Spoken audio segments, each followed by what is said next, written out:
अस्सलाम वालेकुम दोस्तों, ड्रामा सीरियल हवेली में छा थींदो तव्हांखे सॼी कहाणी ऐं अपडेट इन नंढड़ी वीडियो में ॾींदासीं। वीडियो खे आख़िर ताईं ॾिसंदा। मुंहिंजो यूट्यूब चैनल ज़मीर जमाल खे लाज़मी सब्सक्राइब कंदा।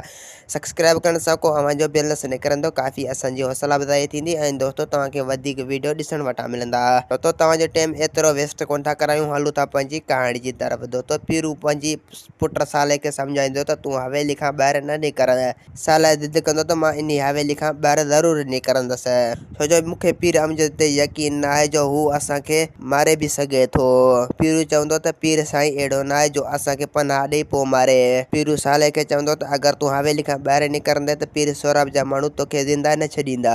ऐं ॿिए पासे पीर सोराब हाशम खे चवंदो त पीर अमजद साल वारनि खे पनाह ॾिनी, हाणे उन्हनि खे कढणु असां लाइ मुश्किल थी वियो। यानी हाणे वागू जी वात मां ग्रह निकिरणु ॾाढो मुश्किल आहे। पीर सोराब हाशम खे चवंदो त मूंखे तव्हांजे मथां ऐश आहे जो तव्हांखे ख़लीफ़ा पटी पढ़ाए हू पीरू वारनि खे वठी हवेली में छॾे आयो।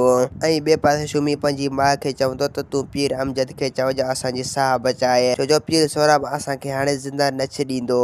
ऐं शुमी जी मां शुमी खे चवंदो त तूं हाणे को बि फ़िकर न कर, तूं हवेली में आई, तोखे हाणे को बि लहर न लोॾो ईंदो, छो जो तूं पीर साईं जी पनाह में आई। ऐं ॿिए पासे पीर अमजद जी घरवारी पीर अमजद खे चवंदो त तो गोरी खे छो हिन हवेली में पनाह ॾिनो।